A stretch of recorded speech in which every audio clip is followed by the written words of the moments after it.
Hello and welcome to AquaTwin Model Building 101, where I will go step by step and build a model using GIS data.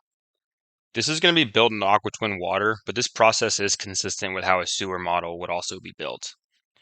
Much of these tools that I'm going to go through are covered in other tutorial videos, but what I'm just going to do is I'm going to bring it all together for this single video. So the first step will be just to open up a blank ArcGIS Pro project map. And then typically what you want to do is set your spatial reference for the map. I can do that by coming over here to Map in my Contents pane, coming to Properties, and then just specifying that spatial reference depending on wherever your project is, and click OK. The next thing you want to do is bring in that user GIS data. So what I'm going to do is I have it over here in my databases, and I'm just going to add this to the current map. And then I can come in here, zoom to the layer, and now you can see where this GIS data is.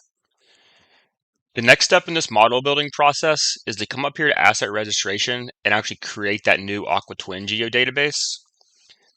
The AquaTwin geodatabase, this is, if you notice in the left-hand side of your screen, you'll see there's junction, tank, reservoir. These are all going to be EPA net assets. And essentially what you just did was you created a blank model geodatabase. And this is where we're going to end up mapping some of your user GIS data to this new blank model geodatabase. Typically what I do is I'll group these together. Just select all of these, group them, and I can name this hydraulic model. Once we've brought in all of our user GIS data and we've created this blank hydraulic model geodatabase, the next thing we can do is come to our import center and start importing some of this GIS data into our model. So the first step is I'm going to have my asset type be junctions. This is a feature layer in my map currently. The data source is going to be this junction data. I'm not going to update anything since there's nothing in there. I'm creating everything new. I have an asset ID field right here. If you wanted to map over these, you simply just click on your source data field on the left, your field mapping on the right, and just hit add to do your mapping. Since I already have this built in, I'm just going to click on auto map to automatically map these over and then click import. You also have the ability to save this as a template if you find yourself maybe updating the same data from the same user GIS. Instead of manually mapping this over every time, you can just save this as a template to quickly refer back to it. So now you can see my junctions are already in my hydraulic model. I can open up the table and you can see all of them. And now what we're going to do is we're just going to do this for the rest of all the other assets in our model. Come in here, do tank auto map, and so on. Once you finish importing all of your user GIS data to that hydraulic model, the first thing you'll probably notice is there's actually no connectivity in the system right now. If I select one of these pipes, you'll notice in my Asset Properties tab, there's no from or to for the geometry. Now in the Import Center for pipes, you'll notice that there is a from node ID and to node ID option. For this example, I just simply left these blank, but if you do have this information, you can map that over. But what I want to do now is I'm going to zoom out and let's come to this connectivity builder. This will automatically build connectivity in the system. And for example, if you have a pipe that maybe doesn't have a junction at the end of it, you can choose to actually create new junctions as well. Typically, you might want to leave this blank at first in case you have any, stray lines anywhere, and you kind of want to identify those before you start adding junctions to them. You also have the ability to overwrite those node ID or those, from and to IDs if you think they're inaccurate or, they need to be updated. So now I'll just build this connectivity and give this a second to run.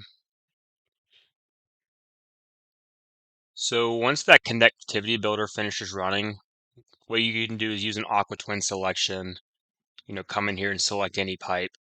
And you can see up here in the from and to that this is now going to be filled out. Now, what you will notice is that maybe not everything is connected because maybe, again, it didn't have a junction at the end of it. So what you can do is you can come up here to this ArcGIS selection shortcuts, and these are great in the initial model building process. To find all disconnected junctions or all disconnected pipes, all you have to do is click on it, and you can see now I've made this selection in my map. For this example, if I zoom in down here, you can see that these are maybe some hypothetical laterals that maybe I actually don't want them in this model. So what I can do is actually, I know that these are the only 11 pipes that are selected. I can actually just come up here to this aqua twin ribbon and just delete selected. Again, you might have to look for every single one to make sure that you want to delete them, but this is a quick way to find all those disconnected pipes. And you can see the actual GIS pipes are now in the background. Again, we can do the same thing for all disconnected junctions. Zoom out. And now you can see I actually have 12 of them that are disconnected.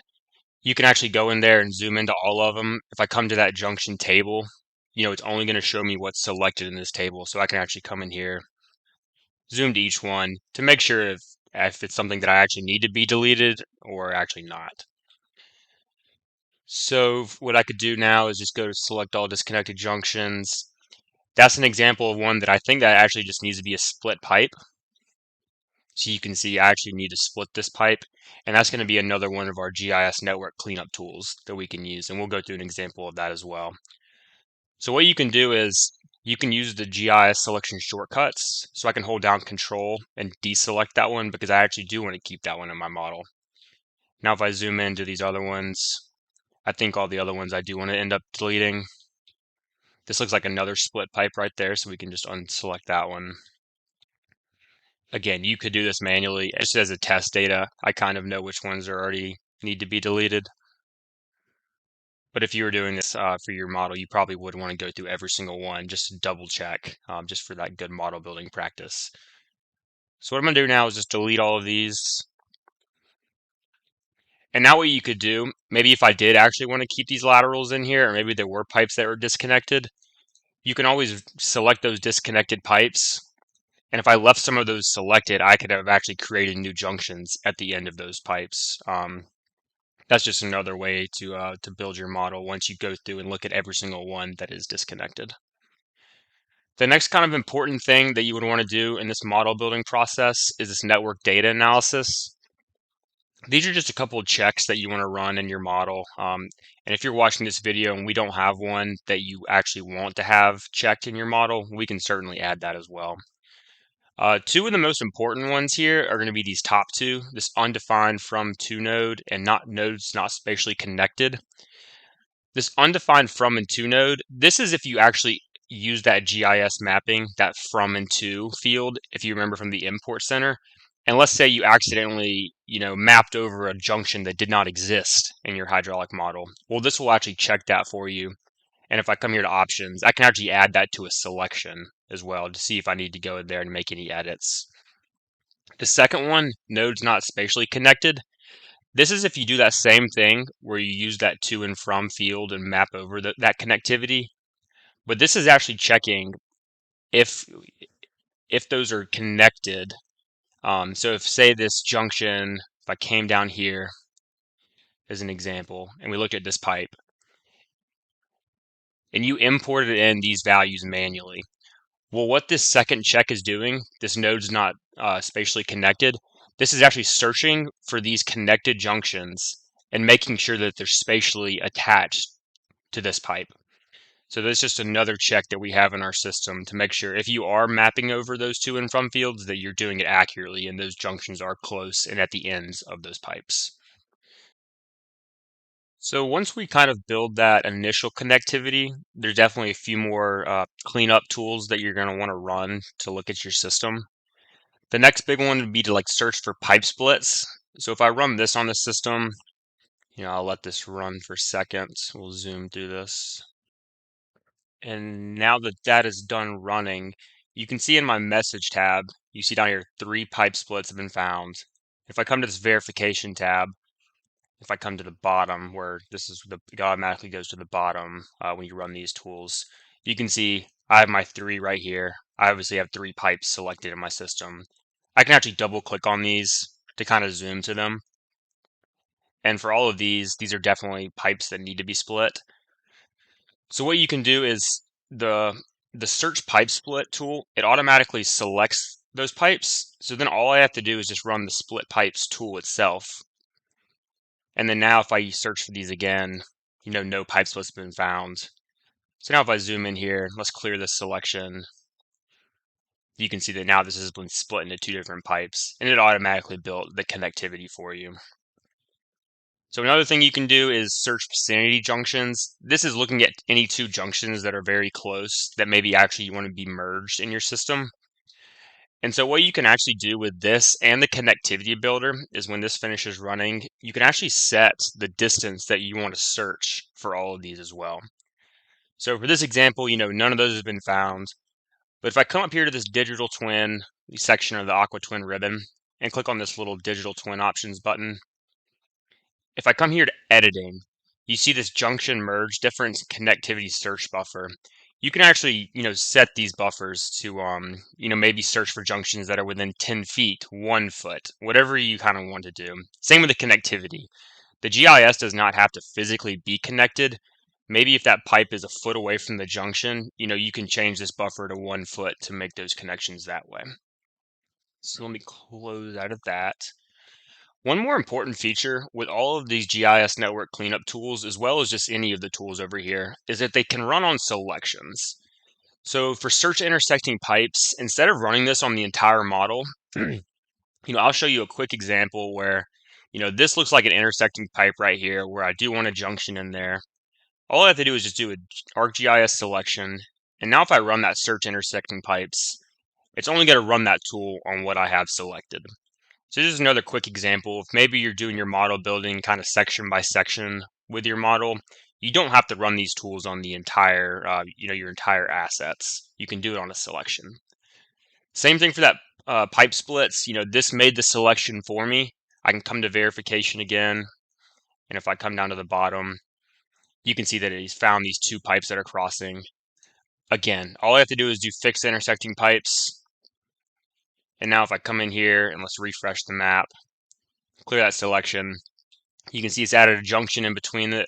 I can make all four of these selections on the pipes as well. It was that easy to do. So the next one that you'll probably use is this trace parallel pipes. What the trace parallel pipes is doing is it's actually looking for pipes that share from and to nodes. So for an example, this down here, maybe this is an accident. Maybe this is actually how the system is set up. What it'll actually do is it'll find overlapping pipes like this. These are obviously maybe I don't really want two pipes here. What I can do is come in here, select it. Let's delete it. Again, there's another one up here that looks like they're overlapped. Let's select it, delete it. And now there's just going to be one pipe there again. And I can keep running this tool over and over. So trace parallel pipes. Maybe this actually is how the system is set up. I can kind of zoom through all of these as well. Make sure that they're actually representative of the system and not actually overtopping pipes. So let me clear this selection. The trace disconnected pipes and trace disconnected junctions, this will mostly be used in Aqua Twin Asset. If you're in water or sewer, you definitely want to take advantage of the selection shortcuts up here. Just all disconnected junctions, all disconnected pipes, instead of running the trace tools. Again, that's more going to be for Aqua Twin Asset when there's actually not built-in connectivity. So then the trace tools, these can be used in a number of different ways. All you have to do is just click one of them and select a junction. It'll actually trace all the way downstream for you. This is very useful in sewer, especially if you want to select all the pipes upstream of an outfall maybe. But then you have a few different ones. You can trace the network, everything that's connected to this junction. It'll make that selection. You can also just select in between or make a selection in between two junctions. Find path, and you can see now I've made that selection between those two nodes. So what we want to do next is probably investigate some of this input data to look for any irregularities. The twin tables are a great asset to do this with.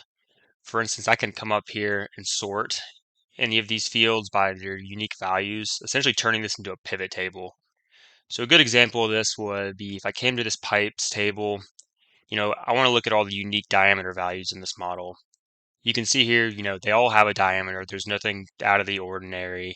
If I bring this back down and maybe look at roughness, you can see I actually have 296 pipes that have a value of 0 for roughness. So for this example, what I'm going to do is I'm going to come down here to my selection tab and come to saved queries. I'm going to create a new query. And let's just call this one roughness. But what I'm going to do is I'm going to come here, go to pipe. Instead of attribute, I want to look at its digital twin. This is pretty much your hydraulic input or output data. But then, I want to select all my pipes where roughness is equal to 0. Now if I run that query, you can see I've made that selection in my map. And now if I come to that pipe attribute table, it's only going to show me the 296 that I have. Again, I could bring this roughness value up here, and you can see that's the only value of roughness that I have. So from here, I'm going to do a global change to all of these and just give them, probably a roughness value of around 100 just for this example. There's two different ways you can do this. Once you have everything selected, I could come in here and just select one pipe, come up to my AquaTwin selection and hit apply selection. And now any change that I make over here in this asset properties tab is going to be a global change and make that change to everything that I have selected. Another option is I can also do this in these twin attribute tables. So up here in calculate field, I can come to roughness and let's just set this equal to 100 for this example. And now I've set all these equal to 100. And you can see that if I come to that and run that same saved query, nothing is selected this time. The saved queries are very popular in the model building process. For example, maybe you want to select all your junctions that have an elevation of 0. And then what you could do is run that elevation manager tool to assign elevations based on a DEM for all your junctions with missing data. So definitely take advantage of these tables. I can come up here to options and turn on, just all my input data. And take advantage of the sorting fields where I can drag these up here and find the unique values. The next thing I'm going to do is I'm going to create a pattern just to assign to all the demands in this model. So I can just come over here to the pattern folder. This is in that digital twin tab. Just click on new. So you can see it just comes with a default of 1 for all the time periods, but this also does have the copy and paste capabilities. So if you have this somewhere maybe stored in Excel, you can just copy it and then paste it in here. So I'm going to save that. So to globally assign this to all the pipes or all the junctions actually for the demands, I could just open up this junction table, make sure that I'm just having my, my input data toggled on here. And you can see I have a base demand pattern, and then a base demand name. And then you see there's more demands and patterns you can actually assign for each junction. And if I come to options and format, I can also just add the number of demand categories. Maybe if you actually do have 3, 4, 5, you can specify that here. But what I'm going to do is I'm going to come here to pattern and calculate field. You can see it's already set to equal. And then I'm just going to type in, that pattern 1 that we created over here in that pattern folder. Hit OK. And now you can see I've globally assigned that to all those junctions. The next thing I'm going to do is create some pump curves to go for these 4 pumps I have in my system. Just like the pattern, all I have to do is come over here to that curves folder, right click and click on new, hit OK. So just like EPANet, I can actually just add 3 points and it'll actually create a curve for me, or you can enter as many points as you want. It also has the copy paste ability, just like the patterns did. So I'm just going to go ahead and paste a curve in here like that. So now what I'm going to do is I'm just going to come in here, I'm going to select all the pumps in my system, and I'm going to do a global change where I come up here, select one, hit apply selection, and then for my pump curve ID, I'll just give it curve number 1. So once we have all of the input data in here, we can definitely try to run the model. Typically, the first time you run the model, you're probably going to get some errors. That's just kind of the nature of model building. So I'm going to come up here and click on run. You can see I'm definitely going to get an error. My run has failed. So for this failure, it's saying I have something wrong with my tank. Since I only have one tank in my system, it's very easy to identify where that is. But maybe this is just a random pipe ID. What you can actually do is just copy these asset IDs and you come up here to this asset properties and zoom to it, or sorry, search it. Now I can just paste that tank 102 in there, find it. Now I can search for it. And now I've zoomed into it. And sure enough, I'm missing some kind of crucial data over here that's giving me an error with this tank. So I'm just going to quickly give some values for this tank to get rid of that error message. And then now I'll try to run the model again. And now you can see that run was successful. So now I can come out here, let's just choose a random pipe, pull open a graph, and you can see the flow for that. You can see the velocity for this one. We can start looking at anything else in our system. But now we have a running model from scratch using GIS data. And that'll conclude our Model Building 101 tutorial.